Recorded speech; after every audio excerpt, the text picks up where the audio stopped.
حضور فرماتے جو شراب بیچتا ہے، جو شراب خریدتا ہے، جو شراب بناتا ہے، جو شراب لے کر آتا ہے، جو شراب کے لیے نوٹس لکھتا ہے، جو شراب کسی کی طرف لے کر جاتا ہے اور جس کی طرف لے کر جا رہا ہے، اللہ نے سب کے اوپر لعنت فرمائی۔ شرابی کے اوپر لعنت، اور شراب پینے والا ایک تو ہے دین کا نقصان، اور حدیث پاک میں حضور فرماتے جب زانی زنا کر رہا ہوتا ہے تو اس کا ایمان اس سے دور ہوتا ہے، وہ ایمان سے محروم ہوتا ہے۔ شرابی جب شراب پی رہا ہوتا ہے تو ایمان سے محروم ہوتا ہے، اور جب جناب کوئی قتل کر رہا ہوتا ہے تو وہ ایمان سے محروم ہوتا ہے۔ مطلب یہ ہے کہ جب شرابی شراب پی رہا ہوتا ہے تو اس کا ایمان کمزور ہوتا ہے، اس وقت شیطان اس کو جہاں سے مرضی پکڑ کر کہیں بھی لے جا سکتا ہے، کیونکہ ایمان تو کمزور ہو گیا۔ اور شراب پینے کے بعد نہ ماں کی حیا رہتی ہے، نہ بہن کی حیا رہتی ہے، نہ بیٹی کی حیا رہتی ہے، نہ بڑوں کی حیا ہوتی ہے، نہ چھوٹوں کی حیا ہوتی ہے۔ اس لیے جو شراب ہے یہ دنیا کے اندر بھی نقصان دہ ہے، آخرت کے لیے بھی نقصان دہ ہے، یہ آپ کی صحت کے لیے بھی نقصان دہ ہے، آپ کے پھیپھڑوں کو تباہ کرتے ہیں، آپ کے اندر کو کھوکھلا کرتے ہیں، آپ کے اندر کو بالکل خالی کر دیں گے۔ اس لیے شراب سے بچو، خود بچتے ہو تو آگے والوں کو بھی بچاؤ۔ اللہ ہم سب کے عزیزوں کو اور ہم سب کو اللہ اس جیسی نحوست سے محفوظ فرمائے، کیونکہ باہر آپ لوگ رہتے ہیں اور میری سجن بڑے مل جاتے ہیں، سگریٹ والے بھی اور چرس والے بھی، فین والے بھی، پاؤڈر والے بھی اور شراب والے بھی، ہر قسم کا آپ کو پہلی باہر ملے گا، دوست ملے گا فیکٹری ایریا میں۔ اور اس طرف تو زیادہ تر نشہ بہت زیادہ عام ہو چکا ہے، یہ سگریٹ کو بھر کے پینے والا اور یہ پاؤڈر والا بہت عام ہے۔ آپ گھروں سے دور ہیں، میری آپ کو نصیحت ہے، یہ بیان نہ سمجھیں، نصیحت سمجھیں۔ آپ لوگ اپنے ماں باپ کی آنکھوں سے دور ہیں لیکن ان کے دلوں سے دور نہیں ہیں، ان کے دھڑکنوں سے دور نہیں ہیں، تو ہمیشہ آپ کے لیے دعائیں کرتے رہتے ہیں، آپ کی خیر کی دعائیں کرتے رہتے ہیں۔ کبھی بھی اس طرح کے نشے میں نہ لگے کہ آپ کی جوانی بھی برباد ہو جائے، آپ کی بڑھاپا بھی برباد ہو جائے، آپ کی دنیا بھی برباد ہو جائے، آپ کی آخرت بھی برباد ہو جائے۔ اپنے ماں باپ کے لیے، اپنے لیے نہیں تو اپنے ماں باپ کا خیال کرتے ہوئے کہ بوڑھے ماں باپ نے ہمیں گھر سے باہر بھیجا ہے، ہمارے اوپر اعتماد کر کے بھیجا ہے، اعتماد کیا ہے، تو اس طرح گناہوں سے بچیں، اس طرح نشے اور سگریٹ وغیرہ سے بھی محفوظ رہیں۔ تیسرا بندہ فرمایا، تیسرا بندہ وہ ہے کہ جو قطع تعلقی کرتا ہے، رشتہ داروں کے ساتھ رشتہ داری توڑتا ہے۔ ہمارے معاشرے کے اندر دنیا کی وجہ سے، دنیاوی کام کی وجہ سے ہم چھوٹوں کے رشتے توڑ لیتے ہیں۔ اس نے مجھے موٹر سائیکل نہیں دی، رشتہ ٹوٹ گیا۔ اس نے مجھے شادی میں نہیں بلایا، اب ہم بھی نہیں بلائیں گے۔ اس نے جناب والا دعوت کی ہے، بڑے بڑے لوگوں کو بلا لیا، مجھے بلایا نہیں ہے، اب اس کے ساتھ کوئی رشتہ نہیں۔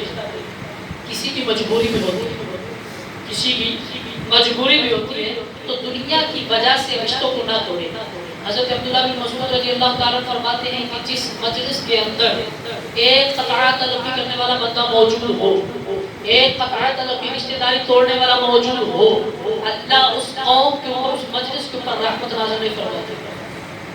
حضرت ابو ہریرہ رضی اللہ تعالیٰ کی حدیث سے آپ فرماتے ہیں کہ جس قوم کے اندر ایک بندہ بھی قطع تعلقی کرنے والا ہو، رشتہ داری توڑنے والا ہو، اللہ تعالیٰ اس قوم کی دعاؤں کو قبول نہیں کرتا۔ اتنا بڑا یہ بہوست والا گناہ ہے۔ تو تیسرا بندہ جو قطع تعلقی کرتا ہے، رشتہ داری توڑتا ہے، اس لیے جب بھی حضور کی حدیث ہے کہ جو بندہ 3 دن اپنے مسلمان بھائی سے نہیں بولے اور 3 دن کے بعد جیسے ٹائم شروع ہوگا تو یہ گناہگار ہونا شروع ہو جائے گا۔ حرام ہے 3 دن سے زیادہ اپنے مسلمان بھائی سے ناراض رہنا۔ اس لیے یہ حضور فرمایا کہ جو 3 دن مکمل ہونے کے بعد اپنے بھائی سے جا کے صلح کرے، سلام کہے، سلام بولائے، اگر وہ جواب دے دے صلح ہو جائے گی، سلام کا جواب دے دے، دونوں ثواب میں حقدار ہوں گے، اللہ دونوں کو ثواب دے گا۔ اور اگر وہ جواب نہیں دے، اس بندے نے صلح کا پیغام دے دیا، سلام کر لیا، اس بندے سے قطع تعلقی کا جو معاملہ تھا وہ دور ہو گیا، کیونکہ اس نے اپنی طرف سے پہل کر دیا۔ امام حسن اور امام حسین بچپن سے چھوٹے چھوٹے تھے تو آپس میں بچوں کی ناراضگی ہو جاتی ہے، امام حسن اور امام حسین کی بھی ناراضگی ہو گئی آپس میں۔ تو حضور علیہ السلام نے حدیث سنائی کہ فرمایا کہ جو پہلے صلح کرتا ہے اللہ اسے جنت کے اندر سب سے بڑے محلات عطا فرمائے۔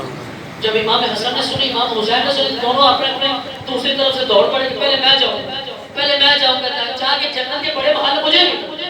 لیکن اتفاق کی بات یہ ہے حضور کے نواسے تھے، درمیان رستے میں دونوں برابر ہو گئے، ادھر سے امام حسین بھی بھاگ گئے، ادھر سے امام حسن بھی بھاگ گئے، برابر درمیان میں آ کے ملاقات ہو گئی۔ تو جب بھی کسی سے ناراضگی ہو جائے تو معاملات کو سلجھایا جائے، بگاڑا نہ جائے۔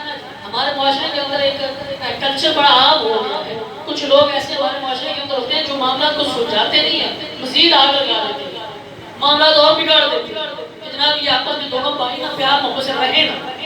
لوگوں کو برداشت نہیں ہوتا. تو اس طرح کے کاموں سے بچیں، خود بھی بچیں، دوسروں کو بچائیں. اور تیسرا بندہ قطع تعلقی حرام ہے. حضور کا فرمان ہے، حضور فرماتے ہیں جو قطع تعلقی کرنے والا ہے لا يدخل جنہ، فرمایا یہ بندہ جنت کے اندر داخل نہیں ہوگا. تو تین ایسے بدبخت ہیں جو اس مبارک رات کے اندر، اس شرف والی عزت والی فضل والی رات کے اندر بھی جن کی اللہ دعاؤں کو قبول نہیں فرماتا. ماں باپ کا نافرمان، شراب کا عادی، رشتہ داروں کے ساتھ رشتہ داری کو قطع تعلقی کرنے والا. اگر کسی کے ساتھ کسی کی ناراضگی ہے تو خدا کے واسطے ان کو منا لو. اگر وہ مان جاتے ہیں تو اللہ تعالیٰ کی رحمت بادھا ڈھونڈتی ہے. اللہ کی رحمت بادھا ڈھونڈتی ہے. اس نے اسی لیے بھی یہ راتیں دی ہیں، چلو کٹھے ہو گئے، مجھ سے معافی مانگنا، میں معاف کر دوں. تو اجتماعی توبہ کرنا، اجتماعی طور پہ دعائیں کرنا یہ قبول ہوتی ہیں. اور پکی سچی توبہ کی بھی اللہ ہمیں توفیق عطا فرمائے. تو یہ تین چیزیں بچیں، ماں باپ کو راضی رکھیں، شراب سے بچتے رہیں، ہر نشہ چیز سے بچتے رہیں، اور قطع تعلقی سے بھی بچتے رہیں. یہ تین نصیحتیں ہیں آپ کے لیے. اللہ کرے آپ قبول کر لیں اور ان پر عمل بھی کرنے والے بن جائیں. اللہ مجھے بھی عمل کی توفیق عطا فرمائے، آپ کو بھی عطا فرمائے.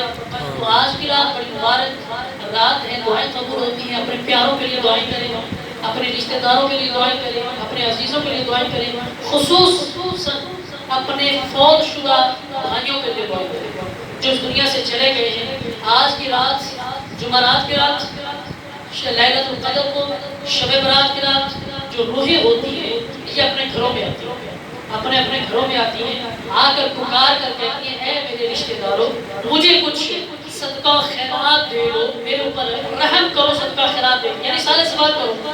اگر تو کچھ مل جاتا ہے ان کو، کیونکہ کھانا تو تھوڑی انہوں لے کر جانا ہے، کھانے کا ثواب ملتا ہے، سارے ثواب اگر مل جاتا ہے تو خوشی خوشی واپس جاتا. اگر نہیں ملتا تو آپ اندازہ لگائیں ان کے دل کے اوپر کیسی گزرے کیسی گزرے. اگر آج ہم کسی کے لیے دعا کریں گے، کل ہم مریں گے تو لوگ ہمارے لیے دعائیں کریں گے. جیسی کرنے ویسی دعائیں، جیسا ہم کسی کے ساتھ کریں گے ویسا ہمارے ساتھ ہوگا. اس لیے آج دنیا کے اندر لوگوں کے لیے دعائیں کریں. حضور کا فرمان ہے جو لوگوں کے لیے دعائیں کرتا ہے اللہ وہی دعائیں پہلے اس بندے کے حق میں قبول کرتا ہے. ہم پریشان ہوتے ہیں کہ ہم فلاں کے لیے دعا کر لیں گے تو اپنے لیے کیا کریں گے. آپ اس کے لیے دعا کریں، اللہ اس کے لیے قبول کرنے سے پہلے آپ کے لیے قبول فرمائے. تو لوگوں کے لیے دعائیں کریں اور ان کے لیے ہمیشہ بھلائی کا سوچیں. ماں باپ کو راضی رکھیں، شراب اور ہر نشے سے محفوظ رہیں اور قطع تعلقی سے بچیں، رشتہ دار کے ساتھ رشتہ داری توڑنے سے بچیں. میں نے ایک بات پڑھی تھی، ہم لوگ یہ سمجھتے ہیں کہ رشتہ دار کے ساتھ صلہ رحمی یہ ہے کہ اگر اس نے مجھے چیز دی ہے تو میں نے بھی چیز دی.